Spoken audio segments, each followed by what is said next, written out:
Good morning, viewers. Today we're talking to Kate Kroeger from the Confidence Company. She's from Geelong. She's born in Geelong, but she's lived in a number of different places on this planet, and she's got a teaching background. But what we're here to talk to her about is her Confidence Company and how she changes people's lives. Hi, Kate. How are you? Matthew, what a beautiful intro. I'm wonderful. How are you? I'm very good. Very good. Yeah. Good to hear in these weird times. Yeah, it is very weird, but we do the best we can. We look That's right. Yeah. And look what we can do with technology, hey? Yeah, definitely. It's really good. So tell us a bit about your roots to Geelong and the places that you've seen in this world that have experiences and stuff. Yeah. Oh, thank you. So I was born in Geelong. I've got two pretty awesome older brothers and mum and dad, and they've just celebrated 50 years together, which is pretty awesome. And we will celebrate that once we're out of lockdown. And I grew up in Ceres, Matthew, which is the most beautiful place. And before we actually lived in Ceres, my dad, who worked in Geelong, he was offered a position in New Zealand. So mum and dad packed us up, and when I was 2, we went to New Zealand, and then we returned 3 years later. And I think that could be what sparked my passion for traveling. So we were really fortunate growing up that my dad, well, there's pros and cons, of course, of a parent being absent for travel for work purposes, but we were really lucky as a family. We got to travel throughout Australia quite often, and then New Zealand became our second home, and we've still got a lot of really close family friends there.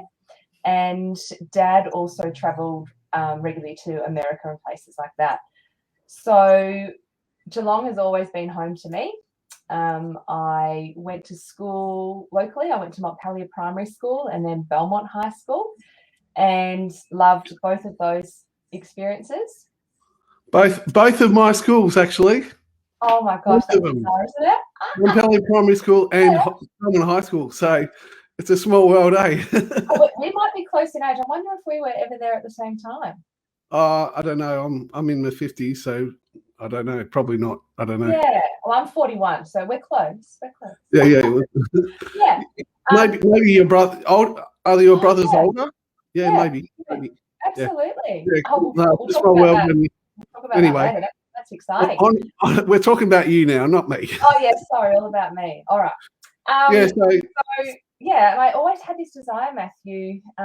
It just bubbled away inside me to do some sort of study abroad, and so I did get to travel to Indonesia when I was at high school at Belmont High, because Indonesian was one of the subjects, which was pretty awesome. And then it took my final year of my 4-year uni degree to actually get over to Canada.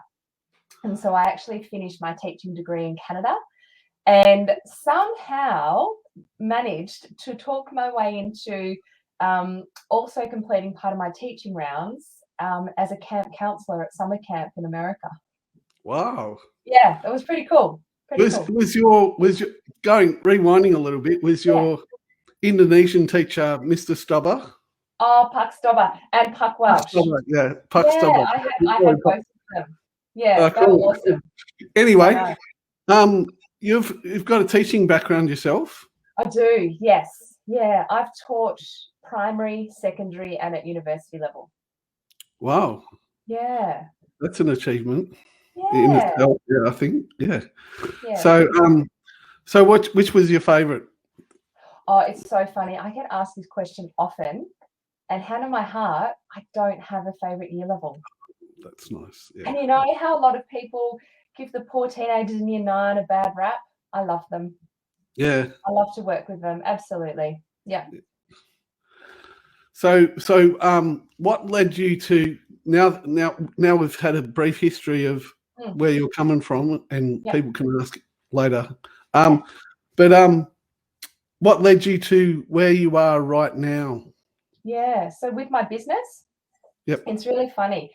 Ever since I was little, So growing up in Ceres, apparently I would go around to all of the houses. It was a very small township when I was there, and I'd collect all the kids, bring them back to our house, and we would play schools. Then as I got older, it became a bit more of a coaching role. And this was all just voluntary. I love to help people to find a connection within, and then to help build their confidence. And I just did this organically. I can still remember when I was in secondary school, we were really close to our direct neighbours, and we were at Belmont High, and I asked to borrow a discus and a shot put, and I took them home, went across the road and out to the paddock, and actually I was probably, 14 years old myself, and I was coaching my younger neighbour because he got through to the next stage in athletics. And just through, I'm a very, very keen netballer as well, Matthew, and have had many coaching roles as well. And throughout all of that time, people, so friends or friends of friends, would ask me, would you mind speaking with such and such, just to help her? She's got a netball final coming up. You're really good at a pep talk. Would you mind talking with them? And the same thing happened when I was teaching. I had friends and colleagues whose children were at the same school, and they were going through a bit of a rough patch. And again, they just said, you just seem to connect one-on-one with these different kids. Would you mind having a bit of a chat? And so that became a bit of an ongoing coaching or mentoring role. And I feel like I've got a question. Yeah, I do. I can see a strong connection between that type of role and a teaching role as well. So absolutely. yeah. So, and I wanted to ask you, I had a thought in my mind, there'd be some pretty awesome insights into changing people's lives, having that positive impact on people's lives. And I can imagine that there'd be some standouts. Have you had any? Can you remember any standouts? Yeah, it's funny. It's that goosebump moment. And now that I do have the Confidence Company, which was born in 2016, it's really interesting. I was reflecting, obviously, knowing that we were going to have today's chat, and thank you, by the way, for this opportunity. And I can recall working with a gentleman who was a paramedic, so a standard paramedic. And for 5 years, Matthew, he had been applying and trying to be accepted into the training for the MICA paramedic, so the next step up, the mobile intensive care ambulance. 5 years of knockbacks for this gentleman. And I used to work at Ambulance Victoria as the community education manager. So I don't have a medical brain in my body. It was all about upskilling the community on what to do in a medical emergency. And once I had left Ambulance Vic, this gentleman gave me a call, and he said, I've heard about your business. One of the paramedics you used to work with told me about it. Kate, I need your help. 5 years. My mindset is it's shot. I don't have any confidence, but there's something driving me. He really wanted to be a MICA. And so we had a really good chat. I just like to find out people's story first of all, and then to see where I can fit. And I base my coaching on positive psychology. And then with my teaching hat on, it becomes positive education. So it's really a strengths-based approach to mindset. And instead of sort of the general psychology of trying to minimize mental health and anxiety, positive psychology aims to prevent it in the first place by practicing things like gratitude and so forth. Obviously, it's a lot more than just that. So I worked with this particular gentleman over a number of different coaching sessions, and we're still yet to meet in person. He was in a different part of the state to me, so we did all of this online. And the difference in him being able to recognize the strengths that he does have to be able to attend the particular training for the MICA, or even just to submit an application. We flipped his thinking from, why haven't I been able to do this for 5 years? Why do I keep failing? To, what are my strengths? Why do I want this? Why would I be good at this? And I use it as a tool, a free tool called the VIA Character Strengths, so Values in Action. And they believe that everybody has all 24 of these character strengths, and it's just different times that we rely on, say, your top 5. And that's my biggest tip to my clients is, you know, when you're in an interview and they say, oh, what can you bring? What are your top strengths? And sometimes people sit there going, oh, if you told me what I wasn't good at, I'd probably reel off 20. But if I could, focus on what I am good at, and what those strengths are and how you link them to the job you're going for. So this gorgeous man put everything in practice that we had practiced. I've got goosebumps right now telling you this. I remember the phone call when he rang me, and I actually cried with him because he got through. So there's many different aspects of an interview and application process to become MICA, and it was just a small part of what I could help him with. And we're still in contact today. Giving me goosebumps. Oh, it is. It's I love stories like that. I love stories how people can change their mindset, and I think in today's society, particularly right now, I think mindset is really important, because people can be focusing on one thing but not see everything else that's good that's happening as well. Absolutely. And we are inundated with sad news or bad news, but we're not. We need to sort of. I equated it to like diet. We could eat junk, and if we eat junk, we pay the consequences of it. Yeah. Well, I think media can be like that. We can be focusing on the junk and not seeing not seeing what the world is going on around us. That's something I'm always constantly trying to bring back to myself, and I think that's just a self-reflection thing that most people would do. And I think it's a lifelong process. It's not something you can just definitely. It's not a default setting. Put it that way. No. Oh, look, I can't agree more. And I practice what I preach, Matthew. So there's an organisation which you may or may not have heard of it, called the Resilience Project. And my hat goes off to them. What they're doing for people all over the world is quite remarkable. And I have done this for many years, even before I heard about their organisation. Is my default would be to try and focus on 2 or 3 things that were good that happened in my day.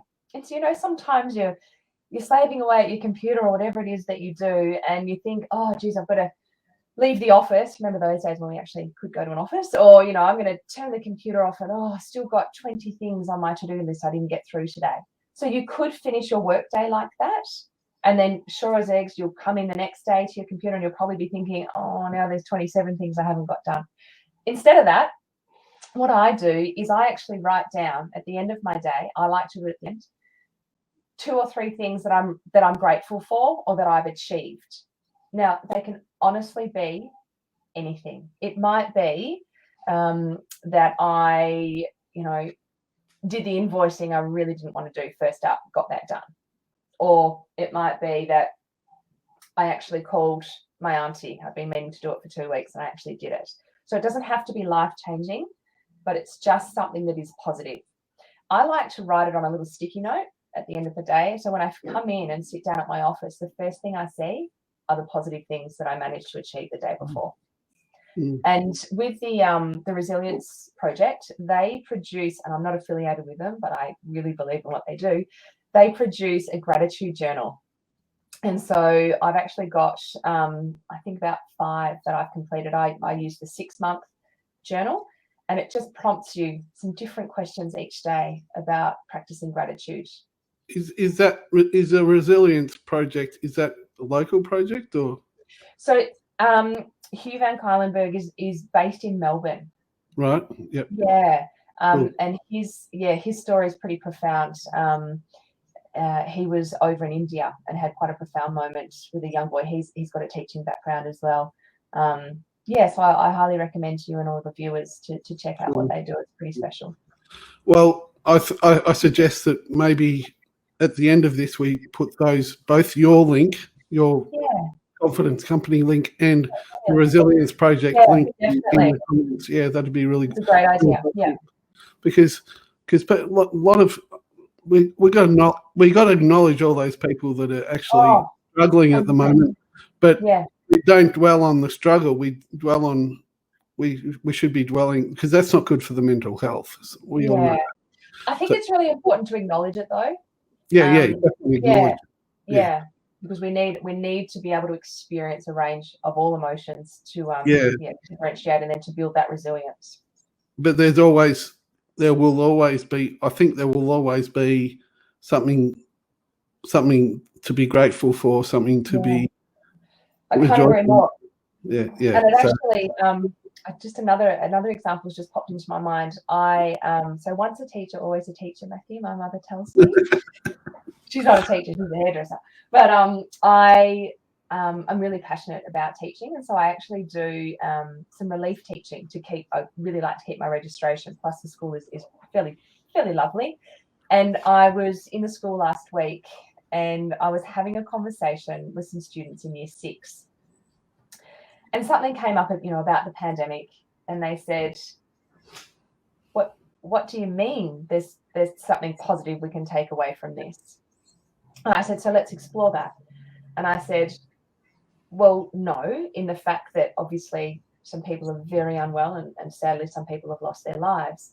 I said, "But I was only thinking about this on my walk that morning, because I like to walk each day." And I said to these, they're about 12 years old, and I said, I was reflecting on the fact that even in such, a stressful and negative time that we're living in, I was focusing on the fact that when I do get to see family and friends in the flesh, whether it's on a walk or at a playground with our daughter, I savor those times so much more than I ever had before. And if there's ever a time to practice gratitude, gosh, I think we're in it, aren't we? I think that's going to be something that we won't take for granted. After this is all over, hopefully it'll make us appreciate the freedoms we did have before this. Definitely. And I think it's been great talking to you about this, because it's a topic on everybody's minds. Yeah. But getting through it, like having that sort of resilience to get through it. Definitely. And you've given us some great insights. Now, I didn't want to ignore the fact that you've mentioned that you've got a toddler running around somewhere. And you're a fairly new mother there, yeah. So what's that been like as a mother and a business owner? There's so many people that could relate to that, I think. Yeah, definitely. And what a great question. It's funny. So I've always had a teaching role. I diversified out of the classroom and went and taught at a zoo, which is quite bizarre. And no, I wasn't teaching the monkeys. I was teaching all the kids that would come to the zoo on an excursion. And part of my role was also in upskilling the safari guides at Werribee and the zookeepers with their public presentations. But then what happened is I fell in love with a zookeeper. So I thought, gosh, look, we were both wearing the same uniform, Matthew, at the same place. And I said, you've probably your job's probably a wee bit cooler than mine. You get to work with the animals. So I then scooted off to Ambulance Victoria, where I was the community education manager. And that was pretty awesome. So I was upskilling paramedics with how to then educate the community on what to do in a medical emergency, which was awesome. And then it was I think I was there about 8 years, which was quite remarkable. And I worked with an amazing team of people across the state. And during that time, we had a really personal struggle of trying to fall pregnant. So I've had severe medical issues, teens, and really wasn't sure. Sorry, Matthew, my computer's just done a little funny thing. That's all right. You might need to repeat that, because it's sort of... Sorry. I think I'll need to reach out to one of our computer techs out there in GSM land. yeah, so You were having, we had so you was the last thing you were having struggles falling pregnant. really personal struggles. Yeah, so we actually we did IVF for 5.5 years, and that I can tell you, the gratitude journal came in to my life during that time, and I'm so glad that it did.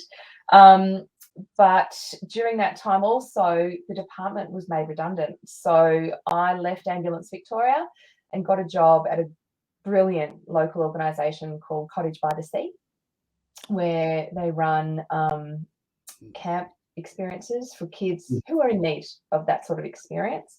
And I was the director there. So at Ambulance Vic, I was a manager for 4 days a week.